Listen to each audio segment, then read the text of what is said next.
titled OTT. A lot of the focus has been about video. We are going to switch tack here and focus more around the messaging space, but I think it's interesting when we go through the trends and how the industry is changing. I think there's some fascinating parallels about the way disruptive technologies make a difference in different market segments. So if I was to show you a graph that says consumer text messaging is on the decline, this wouldn't surprise anyone. I think it was about 3 years ago that the text messages we're all sending on Christmas Eve actually dropped because people were starting to send those messages through these different channels. If you look, so this is the person-to-person messaging, this is the global market, and you're seeing there in US dollars it's $80 to $100 billion is the value of the global market of text messaging, and it's been coming down for the last couple of years. And this actually hides the extent to which it's been coming down in Western markets, because these are the global numbers. If you look at when it started, the growth started to slow, it was actually 2010. And that was the year, of course, that WhatsApp was launched. And we have this, particularly in the Western markets, we have this sense that it really is all about WhatsApp and it is about Facebook Messenger. But when you look at the global growth in mobile messaging applications around the world, you do have WhatsApp, that's the top line there, WhatsApp. This is Facebook Messenger here, increasing, WeChat, and another Snapchat's in the mix here, and this is up to the first quarter of this year in terms of calendar years. A couple of interesting things to note. The growth rate of WhatsApp is 4 times what Facebook was. So if you go back to when WhatsApp was launched and you roll forward 4 years, they had 3 times the number of subscribers as Facebook after 4 years, and 5 times as many subscribers as Twitter. So no applications in the history of the world have grown as fast as these applications have grown globally. And another fascinating point to note is, like I say, we have this Western view of what's going on, but when you look across different Asian regions, in particular, WeChat in China is the #1 messaging application there. We'll talk about WeShan, which is actually the indigenous version of WeChat. It's all owned by Tencent. You look at Line being the #1 provider in Japan. Interesting for those of you that understand technology plays in Asia, but actually it's a Korean company, so a Korean company being the #1 messaging player in Japan, and they were beaten in Korea by Kakao, and Kik, little known Kik, is the predominant player in Canada. So it's actually fascinating. It's not just WeChat and Facebook Messenger, but we'll come back and talk about the value of owning this space. It's very important, and there is a battle going on.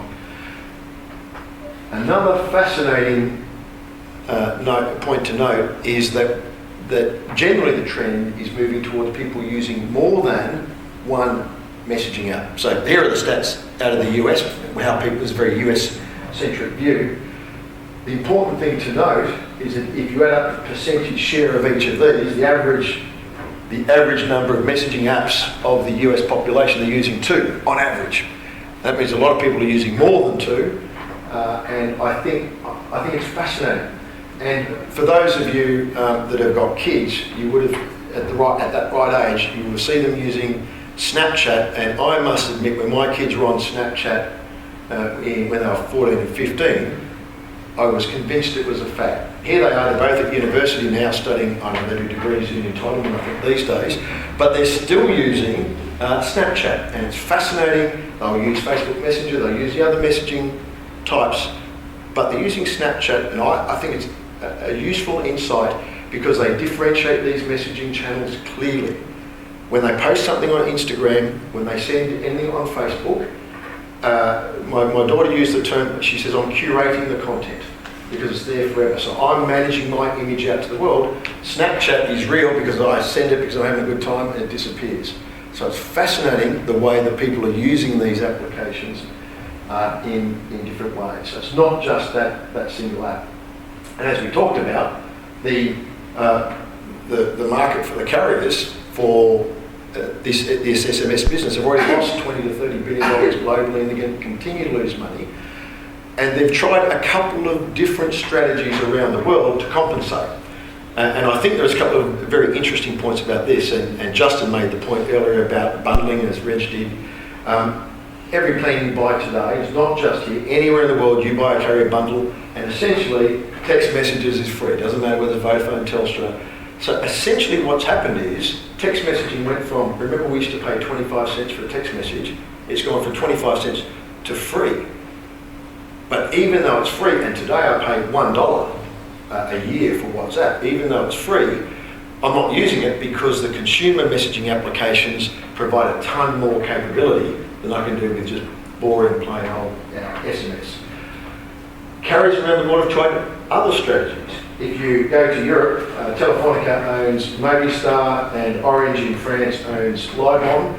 They basically said, right, we need our version of WhatsApp. And in fact, it was the European markets back in 2012 where they, for the first time, some of the carriers went out publicly and said, look, we're in trouble here, we've got to make some changes.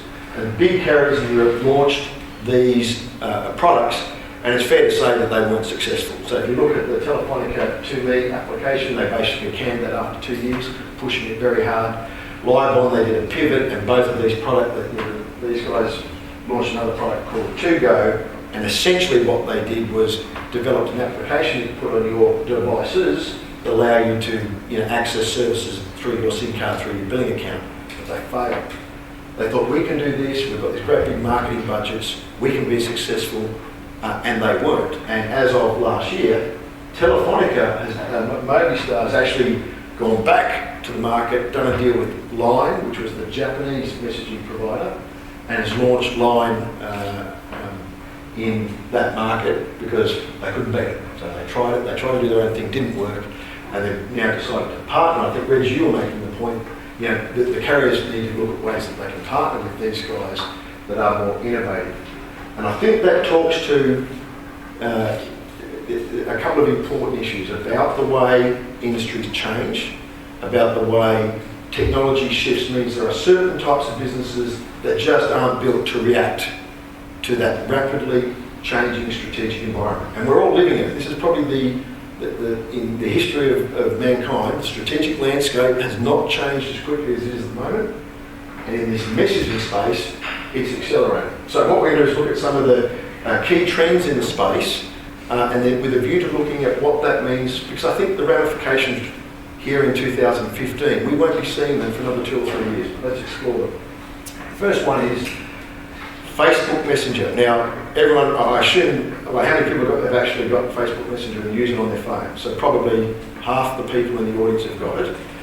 I don't know whether you've explored the app. So the thing about Facebook Messenger, which is better than sending a text message, is I can send it, I can send an image, I can send my location, I can send a voice note, all this great stuff.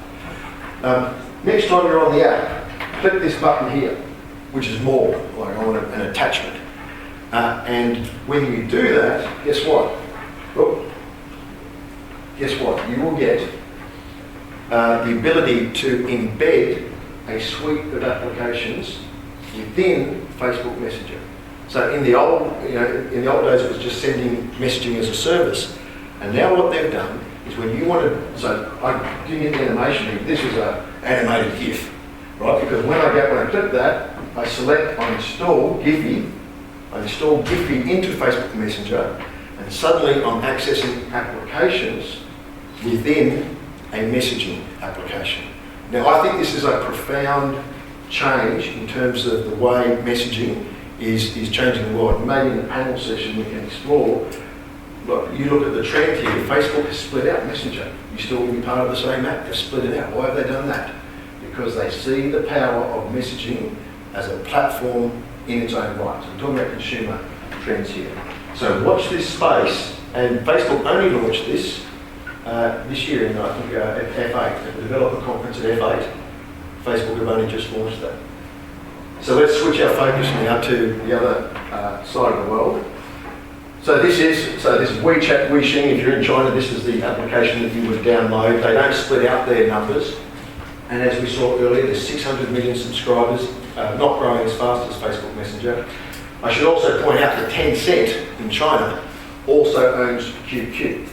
So QQ is like the old MSN Messenger or Yahoo Messenger, and that has made a successful transition in the Chinese market into mobile, and the two of them are about the same size. So between Tencent has 1.2 billion subscribers on either WeChat Weixin or the QQ messaging application. So this was just a messaging application for sending emoticons. And now what they've launched is mobile payments within the messaging app. So in the same way that you've got your app on your phone and you see a person and you want to chat with them, I'm in the coffee shop, I search for them, I click the icon of the coffee shop as I would if I wanted to be friends with you if we're just going to chat. And I can then pay for my coffee in the actual messaging app. So the messaging app is morphing into a mobile payments platform, which is fascinating. They only launched it last year and they've got 200 million credit cards. Of the 600 million, 1/3 have now put out their credit card, linked it to their messaging application, and are using that to conduct transactions. And I think this is fascinating. But if you think now that Facebook, when I go into Facebook Messenger, I'm accessing an app store. So I don't have to go into the iPhone or the Android app store to get my app to plug it into Messenger. I'm accessing the app from within Facebook Messenger. And the same thing's happening here. Probably Apple's the only one that has more credit card details on record.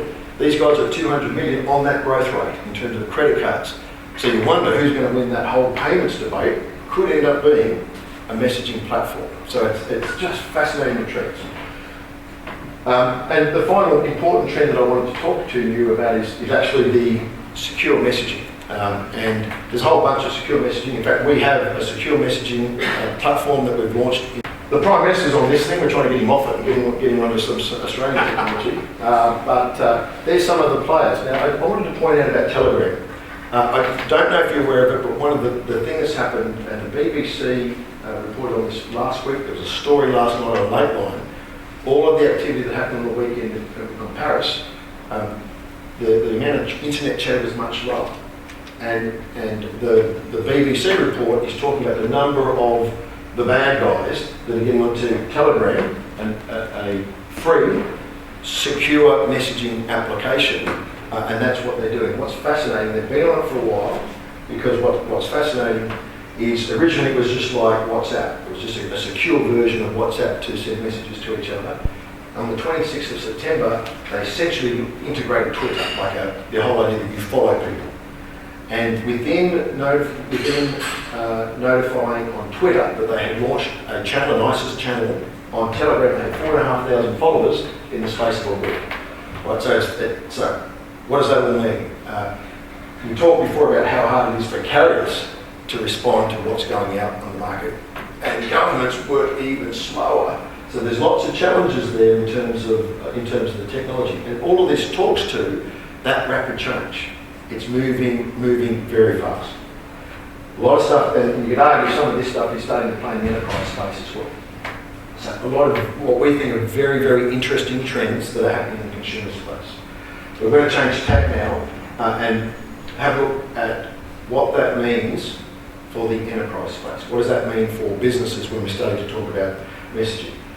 So that same graph I had before that showed that consumer SMS is on the decline, Portico is predicting that by next year, the number of messages being sent by businesses, either to their own staff or to customers or to their suppliers, will exceed the number of text messages that people are sending to each other. And I'll challenge you next time you open your phone, or maybe we're too old as we're the wrong demographic. But if we look at the younger demographic, you look at the messages you're getting bank one-time passwords, you're getting notifications from the NRMA.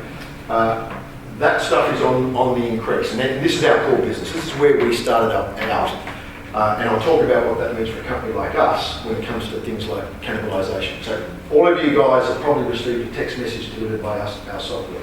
If you bank with 3 of the top 4 banks and you get a bank one-time password delivered to your phone, that's our software that delivers that. And the bank is paying Telstra, in this case, and then to us, to deliver that text message. I can say in the last 3 years, our volumes have gone up tenfold.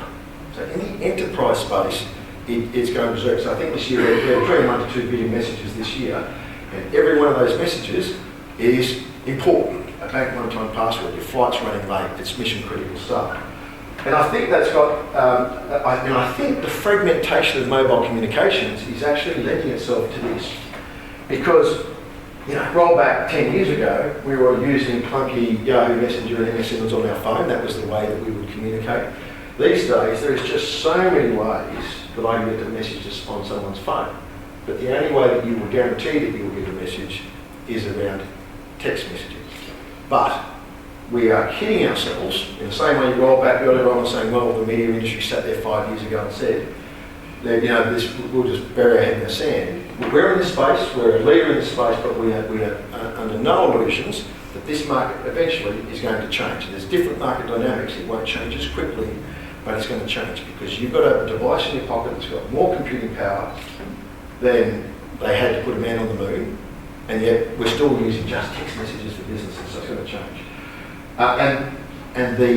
And there are big differences. Our view is there's big differences between a consumer messaging apps, there's lots of similarities, and business messaging apps. And I'll just summarise some of those. Okay. The key ones from our perspective is productivity. You can talk about collaboration, security, compliance, and government. Let me just talk through each of these in turn. So when you're talking security,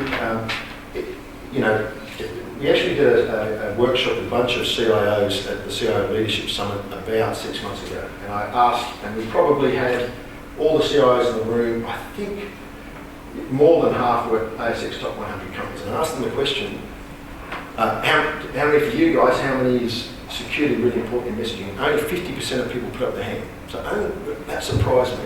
And the reason is because I'm only texting or on coffee. I'm only messaging on the coffee.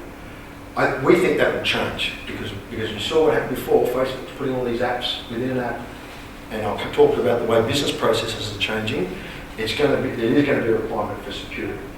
If you're government in Australia, any software that you use needs to comply with the Commonwealth Government Information Security Manual. That's what happens when you're talking to big towns. So there's security requirements. Auditing is fascinating. Different industry verticals need different levels of auditing. In finance in particular, in banks in the US, because they've got Sarbanes-Oxley requirements over there, the banks will turn off SMS on their staff's phone. They record all the voice calls, they turn off SMS because they can't track it.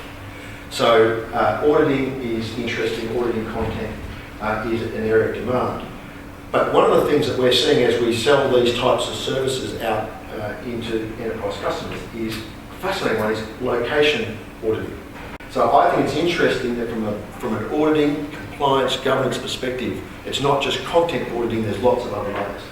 And of course, finally, being more productive. And messaging is a collaboration tool with a lot of benefits. But here's our prediction. Look back at what's happening with Facebook. These are services that we're selling to businesses today. So they roll out the messaging across all of their employees. And then you embed in that messaging platform integrations into those business processes. So here's a customer in New Zealand, and what they do is they use it for all their usual messaging. But when I check in, I click in the same way that we should. You click the icon to log into the coffee shop and pay my bill. I click the icon for this particular workflow, which is checking on my job. 1, 2, 3 clicks, press send, and that integrates into my back-end ERP system. What these guys do is set up shop fronts, like in supermarkets. They go and set up a Coke stand. So all employees, all the people in the field, download the app. They use it for all their comms. It's secure. When they go in, they check in. 2 clicks on the app. They check in. They take a photo. They send the photo back to the system. Sends an email or so, and off it goes. And what I'm particularly pleased about was this was launched in Australia, these types of services, before Facebook made that shift. And we think it's a game. We think this approach where messaging services will turn into platforms is a powerful one, and it will only continue. Okay, so just in summary then, we've sort of looked at the consumer trends. There's no doubt this is the biggest change in technology that there's been over the last 10 years, certainly in terms of uptake. It's going to impact on our world. There is going to be cannibalisation of our business. Our approach is we want to really be on the front foot. We want to be in that place where these opportunities are. And as a teaser for the panel session that we're having with Matt and Nick at the end, there's a whole debate. And Red was talking about the roles of carriers in this OTT market. Well, we actually go to market, we sell those enterprise messaging services through carriers all around the world. And we've actually launched the Gamma product with Telstra here in Australia, AT&T Secure Messaging. We've signed a distribution deal with the largest carrier in AE. So here we are talking about an OTT service that actually cuts the carrier out of the mix, but we're choosing to go to market with carriers. And I think I'll just leave it at that in terms of the teaser for the panel session, because I know Nick has a different view of the world. So look, that's it, ladies and gentlemen. Any questions? Oh, up the back. On that. Yep. I'll just go. I'm Richard from Optus. I'm interested in messaging apps as a platform for video. Just wondered if you had any views on that. Yeah, so you're reading a lot. There's lots of headlines this last week about WhatsApp and Snapchat. Yeah. And, people watching videos. yeah. Look, it's fascinating. It's sort of at the heart of that question. So we're very focused on the enterprise space. And there are some use cases for being out in the field and wanting to send video back through whatever that application is. We are sending photos, still images. I'm not saying we're not seeing huge demand in the enterprise space. It is happening in the consumer space. It will continue to happen, I think, in the consumer space. And I think this comes to like some of the real differences between consumer usage of applications and enterprise usage, because actually they're quite similar. Like if you were to look at this our app, it look a lot like WhatsApp or iMessage. The user experience is not that different, but what you use them for is actually quite different, in my view. So if you look in the consumer space, actually what you're doing is engaging emotionally with someone else. I'm saying sending a smiley face, I love you, babe. You're engaging emotionally. And then the video stuff is about making you laugh. Like the image makes you laugh, the Snapchat makes you laugh, the video on Facebook, half the video on Facebook is making you laugh. So there should be given that in the consumer space, the model is around engaging emotionally with people, I can't see any reason why video isn't going to be a big part of that in the long term. Yep.